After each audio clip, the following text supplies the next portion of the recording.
بەڵێ بینەرانی عزیز سڵاوتان لێبێت داوای لێبوردنەکەم کە چەند خولەکێک بەرنامەکە دواکەوت من یادگار فایقم ئەمشەو بە شێوەیەکی ڕاستەوخۆ لە سلێمانیەوە لەگەڵتانە بم بۆ باسی ڕۆژ میوانەکەشم بە سوپاسەوە لە هەولێرەوە لەگەڵمانە بێ میوانی ئەم شەوم جەنابی پرۆفیسۆر دکتۆر دلاوەر عەلادین سەرۆکی ئینستیتیوتی خۆڕەڵاتی ناوەڕاست بۆ توێژینەوە کە لە ناو هاوڵاتیان و لە ناو نوخبەی کووردا زیاتر بە مێری ناسراوە مەبەستمە لەگەڵ جەنابیان لەسەر کۆمەڵێک پرس گفتوگۆ بکەین دیارترینی تەوەری گفتوگۆیان شۆمانەوەیە کە شاندێکی مێری سەردانی نەجەفی کرد لە ڕۆژانی ڕابردوو شاندەکە ینی وەکو وێنەکەش بڵاو بۆتەوە سەرکردایەتی سیاسی کوردیتیا بوو بە تەواوی پارتە سیاسیە سەرەکیەکانی کوردستانەوە ینی بۆ نمونە کاک سعدی ئەحمەد پیرەی تیا بوو بۆ نمونە دکتۆر جعفەر ئێمنکی تیا بوو بۆ نمونە کاک محمود ڕۆزای گۆڕانی تیا بوو کاک شوانی کۆمەڵی تیا بوو کاک دکتۆر موسەنای یەکگرتووی تیا بوو هەموو لایەنەکان تیا حزوریان هەبوو مەبەستمە بزانین ئەم شاندە کە ڕۆشتن بە تایبەتی لەگەڵ سەرکردە سیاسی و ڕۆحیەکانی نەجەف کۆبوونەوە توانیویانە چیان پێ بڵێن بەڕاشکاوی و چی وەرگرن لە بەرامبەرە چ بەڵێنێکیان وەرگردووە وەڵامی ئەوان بۆ سەردانەکە چی بۆ ئەم سەردانە ئەگەر سەردانێکی فەرمی بووە یاخود بانگێشکراون وەڵامی ئەوان چی بۆ داواکاریەکانی ئەمان ئایا سەردانی لەم شێوەیە وە کۆبوونەوە و ڕۆشنی شاندی لەم شێوەیە چ کاریگەریەکێ بێ لەسەر ئەو کێشانەی لە نێوان هەولێر و بەغدا هەن من زیاتر ناڵم چکە کات زۆر لە بەرژەوەندیمان نییە ئەم شەو زیاتر بۆەوەی جەنابی کاک دکتۆر قسەکانی بکات بەڵێ پرۆفیسۆر دکتۆر دلاوەر سەرۆکی دامەزراوەی مێری سڵاوتان لێبێ سوپاس بۆم دەرفەتە ئەمەوێ لەو پرسیارەوە دەست پێ بکەم بیرۆکەی سەردانیکردنی نەجەف لە چیەوە سەرچاوی گرت و ئەمەوێ بزانم ئایا بانگهێشتی فەرمی کرابوون یاخود ئێوە دەست پێش خەریتان کردبوو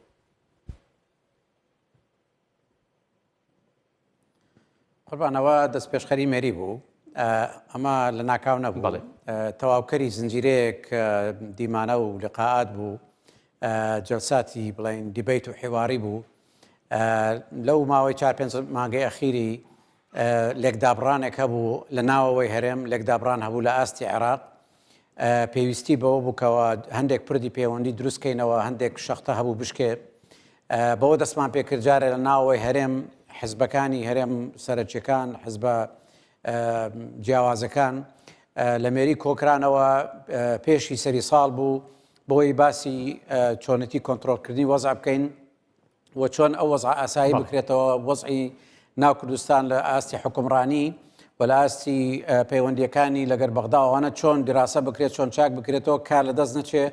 بەو حسابە هەمومان لە بەلەمێکی نابێ و بەلەما غەرق بیدەنا هەمومانتیایە ئەوە بە سەرکەوتوی ئەنجامدرا بەس هەر لەوێەوە دیبیتێکمان کردکەوە دەبێت لەگەر ماڵی شیعە و ماڵی سوننە و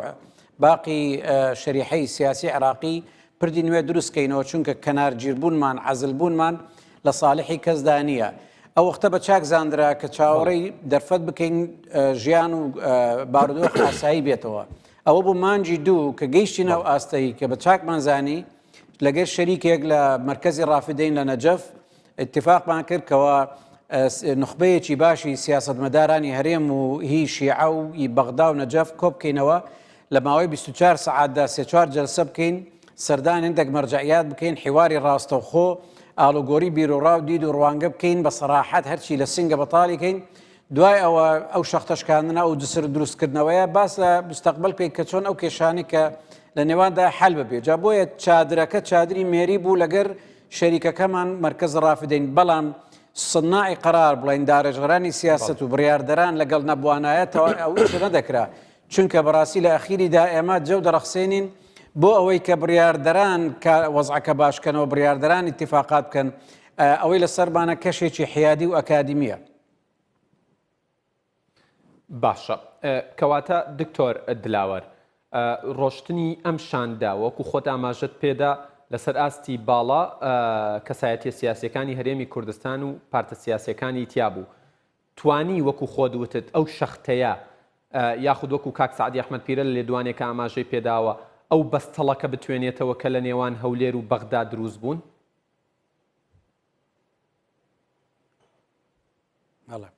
خۆی ئەو بەستەڵەکە بە ڕۆژێک و دوان دروست نەبووە بەو ئاستەش خەفیف نییە کە بە یەک حادثە بشکێ بەڵام مای خۆشحاڵیە کەوە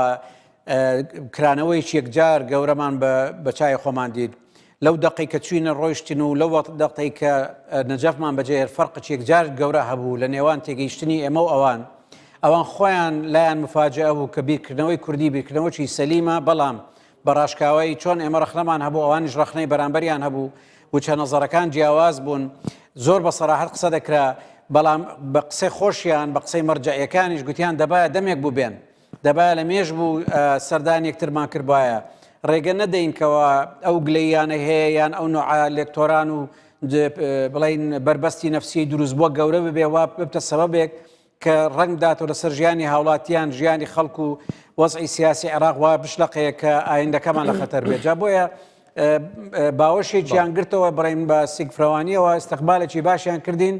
ئێمەش بەڕاستی لەگەریاندا بە جەوێکی سەریح قسەمان لەزەر لە برینەکان لە کێشەکان لە چارەسەریەکان لە مستەقبەلی نزیک و دووری عێراق کرد ئەوەی کە زانیمانەوە دواتر دوای یەک دوو ڕۆژکەوە تەئسیری زۆر بووە حتا لەسەر ئاستی سەرۆکایەتی وەزیران و لە ئاستی سەرکردە سیاسیەکانی بەیتە شیعی و لە ئاستی مەرجەعیات هەمووی بە زیارەتەکە هەم پێی زانی بۆم پێی دڵخۆش بوو لە کوردستانیشدا عینی شت خەڵک دڵی پێخۆش بوو ئەو شەریحەیە کەمە بەستمان بوو ئەو جسرەی لەگەر دروستکەین زۆر پێوەی دیار بوو کەەوە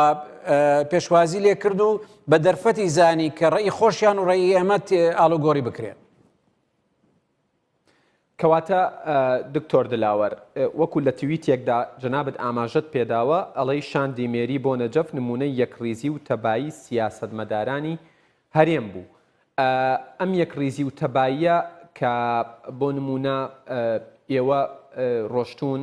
و نوێنەرایەتی هەرێمی کوردستانتان کردووە لە نەجەف چەند گرنگە ئەم یەکڕیزی و تەباییە لە ناوخۆی هەرێمی کوردستانی شەبێت چونکە ئەوترێت بۆ نمونە پەرلەمانتارەکانمان لە بەغا زۆر کۆک و تەبان پێکەوە و زۆر بە شێوەیەکی وەکو کورد ئەڵێت کوردانە بەرگری ئەکەن بەڵام لە هەرێمی کوردستان پەرتەوازایی شوێنی ئەم تەباییەی گرتوتەوە ئایا ئێوە بەرنامەتان هەیە یاخود ئەوانەی کە پێکەوە سەردانتان کردوون لایەنە سیاسیە جیاوازەکان بەرنامەیەوەیان هەیە لە هەرێمی کوردستانیش ئەم تەباییە بێن نەکایەوە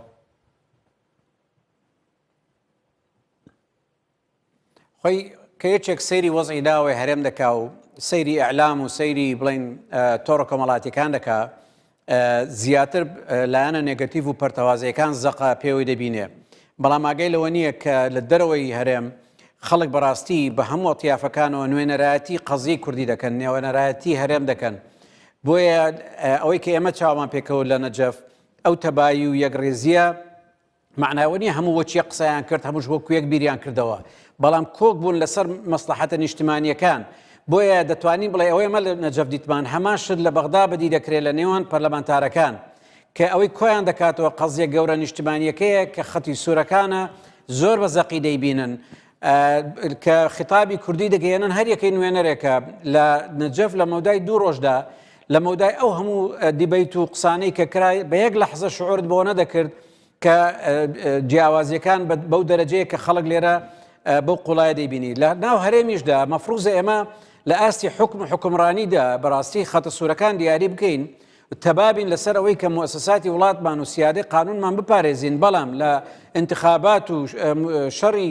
بڵین هەڵبژاردن و بانگەشەکاندا با لەوێ جیاواز بین با مانیفەستۆمان جیاواز بی با بەرنامەجی انتخابیمان و سیاساتی حکمڕانیمان جیاواز بێ بەڵام کە دێتە سەر شتە نیشتمانیە گەورە قوڵەکان پێویستە بەو شێوە کار بکەین ئەو یەک ڕێزیە قووەتێکە بەغداش هەستی پێ دەکات ئێستا ئیمڕۆ ئەگەر بەغدا کە لێمان نەترسیان بە زەعیفمان بزانەیان زۆر زەختەی لێبان دەکا حسابمان بۆ ناکات چونکە چاک دەزانن لە هەرێمدا پەرتەوازەینە بەڵام ئەو سوورەتەی ئەوان دیتیان لە نەجەف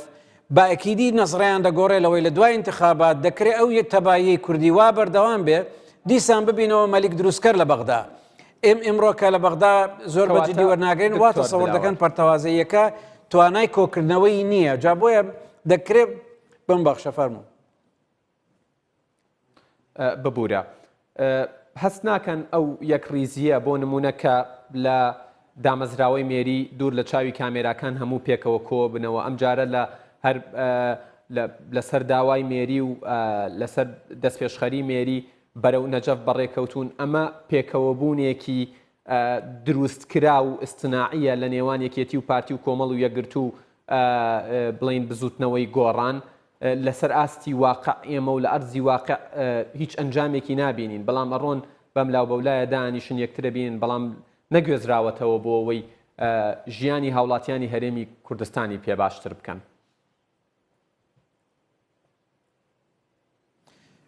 خۆی دەبێت شتێک لەبیر نەچێ ئێمە لەو 26 ساڵە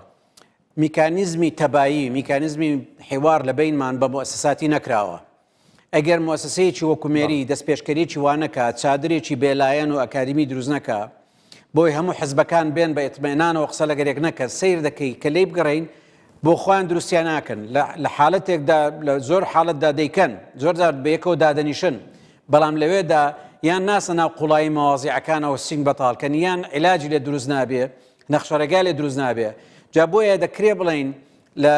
لە چوارچێوەی مێریدا پێشی سەری ساڵ کە زیاتر لە 8 حزبی جیاواز لێرە بوون هەمویان بە هەمان ڕوحیت قسەیان دەکرد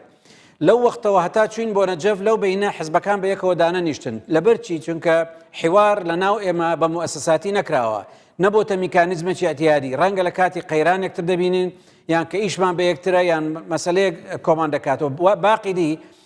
بەردەوامیەتی وەرناگرێ کێشەکانمان بە حیوار حەل ناکەین جا ئێستا ئەو تەجروبەیە کە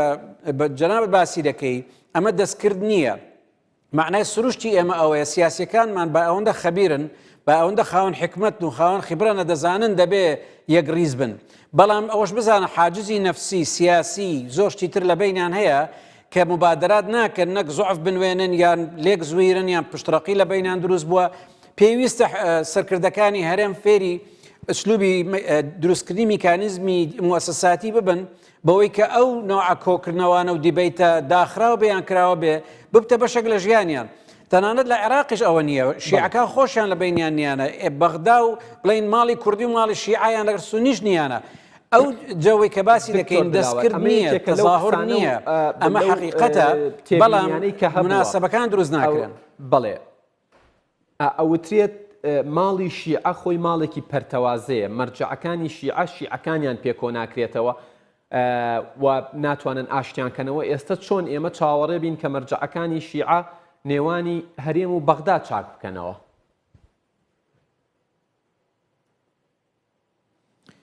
خۆی ئیشەکەەوە بۆ ئاسانیە نییە تۆ دەبێت لە یەکشت تێبگەی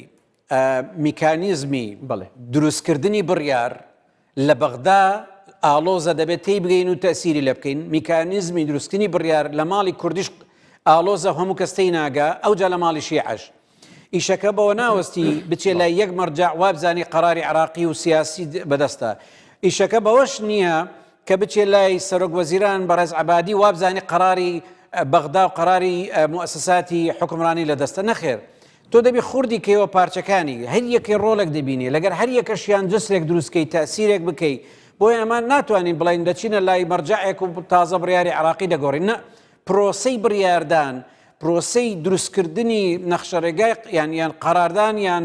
بڵین سیاسات داڕشتنی سیاسات بەو ئاسانیە نییە تو بە یەک لەحزە و بە یەک کەس و بە یەک جیهەت بڕیارێکی گەورە بگۆڕی نەخێر ئەمە کەمپینی دەوێت ئەمە لۆبیکردنی دەوێت ئەمە هەماهەنگێکی دەوێت دەتوانی برەی بە قۆناغ لە چەندین تەوەرەوە دەبێت و کار لەسەر بڕیار بکەیت بەس ئەگەر تی نەگەی دوورە پەرێزبی پشتڕەقی لێ دروستکەی لێکدا بڕابی لەگەر ئەوان قەت ناتوانانی تەسی لە بڕیاری ئەخیر بکەیت چونکە بڕیاری ئەخیر یەک بڕیار نییە و یەک کەس نایدا بەڵکو چەندین میکانیزمی ئالۆزی تێکەڵکێشراوە لە ناو هەرێمی کوردستاندا خەڵک لە دەرەوە بێ سێری بکە واتە سەوەر دەکەن یەک کەس بڕیاردەرە لێرە یان 5 کەس بڕیاردەرە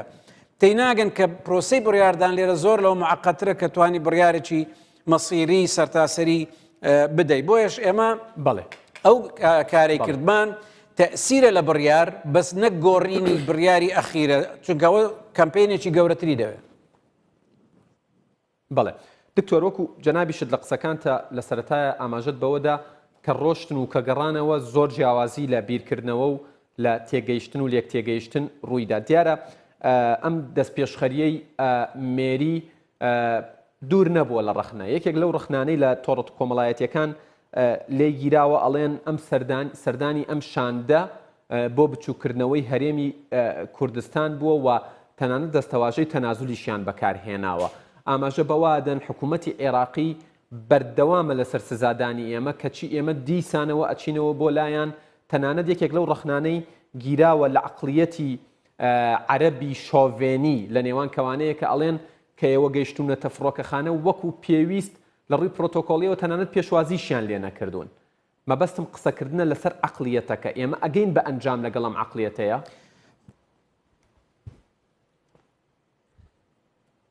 خۆی دەبێ ڕەخنەکان ئێمە لە جێگەی خۆی بێ. ئەوەلەن وەفدی کوردی زۆر بە عیزە نەفس و کەرامەتەوە چووە بە مطلقی نەداوای حتى داوای حواری نەکردووە، داوای شتی نەکردووە بە کامیلی عیزە نەفسەوە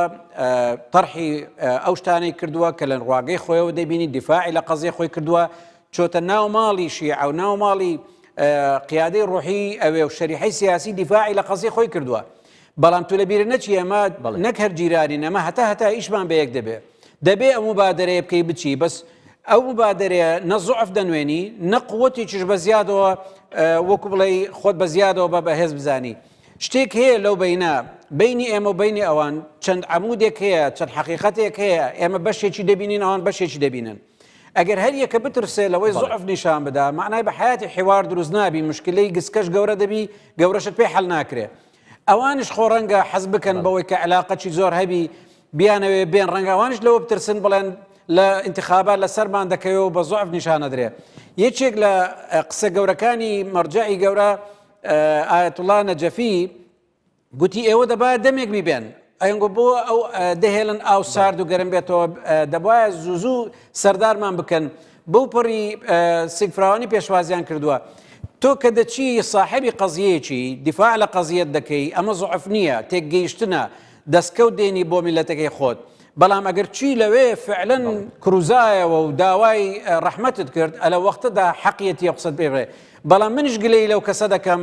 کەوا دەزانێت تۆ لەو پڕی زوعفی داخلی بی لە جیهاندا پاڵپشتت کەم بی لە عێراقدا مشکلت گەورە بی بژێ نابی بچی بۆ مەزدەری قەراری شیعە و قەراریان پێ بگۆڕی ئەی چۆن ئەتۆ دەتوانی قەزیەتکەت ببێەوە ببی بە سەرفراز ببی. من گلەی لەو کەسە دەکەم وەختێک کە خۆشی دەزانی زعیف و پەرتەوازەیە غەدری لێکراوە حەقی خوراوە نەشتیتن لە جەپەکانی شەردا بچی شەڕی قەزیەکەی خۆی بکە. بەعکسەوە دەبێت بە مەوزوعیانە بینی لێ بکەینەوە بڵێن ئێمە لە نقطەی زوعفدا بین نابێت بە دەستی خۆمان زعیفتر بکەین کەنارگیر بکەین هەتا حەدی ئینتحار بچین خۆمان جیا بکەینەوە. دەبێت بچی ئەوانە عێراقینە ئەگەر تۆش بڕیارت داوە جارێ عێراقی دەبێت لەگەریان قسە بکەی ئەگەر دەزانی صاحب قەرارن تۆش صاحب قەرار بە. ناوەناوە گوێمان لەوە ئەبێت کە باس لە کشانەوە لە عێراق ئەکرێت. ئایا کشانەوە لە عێراق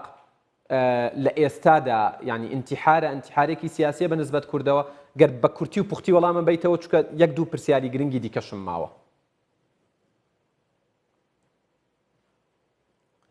کە تۆ دەتەوێت بکشێەوە لە عێراق ئیمڕۆ یەکەم شت دەوی پرسی بۆ دەکشێەوە کە کشایەوە چی دەست دەکەوی.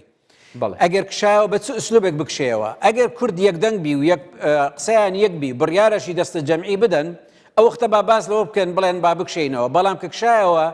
دەڵێ دەوی برێ چی لێشین دەبێت. ئێستا حالی حاضر خەڵک زۆر بە کورتبینی سەیری مەوزوع دەکا. تازە لە 16 ئۆکتۆبەر نەجاتمان بووە انتخاباتمان لە پێشە ئێستا کەنارگیر کراوین لە ناوەوە زعیفین لە عێراق زعیفین لە ئەوروپاش بەدەین لە مجتەمەعی نێودەوڵەتی زعیفین. باشە لەو زوعفا کشایەوە چی دەست دەکەوی. ئەگەر هاتو ویستیشت بکشێەوە هەندێک کشانەوە و هەندێک لایەن نەکشانەوە معنای هیچ دەست نەکەوت لە غەیرەوەی زەربەی گەورەت لە خۆتدا. ئەگەر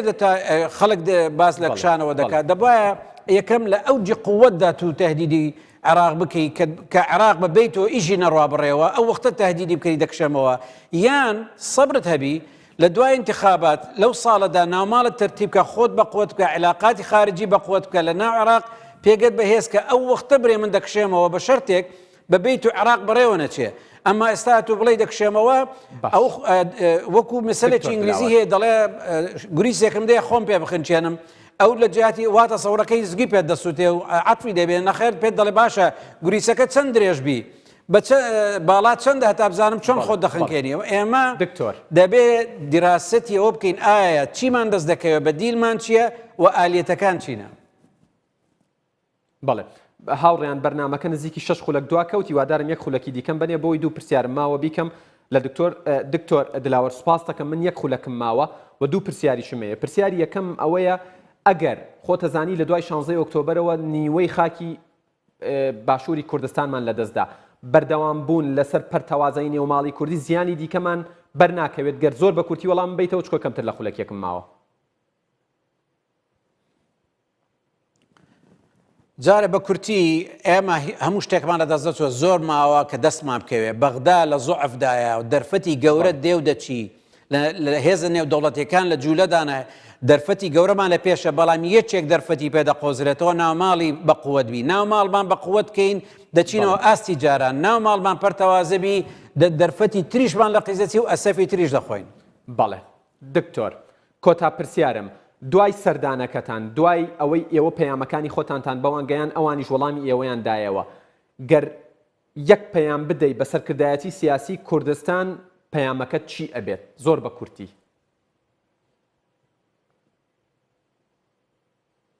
پەیامەکەمەوە دەبی سەبرێک بگرین لە ناو ماڵدا حیزبەکان مؤسساتی حکومڕانیمان ئەوەندە پتە بکەین دەست بە نەخشەرەگایەک بەرچاوڕوونیەک بدەین بە خەڵک بڵێن بەو شێوە وەزع چاک دەکەین نیەت و ئیرادە و پێداگیری نیشان دەین یعنی نیەت ئەوجا ئیرادەی گۆڕانکاریمان هەبێ حوار لە بینی حیزبەکان بە قووەت بێ وەزعێک دروست بکەین ئاسایی متمانە پردی متمانە لە بینی حزاب دروست بێ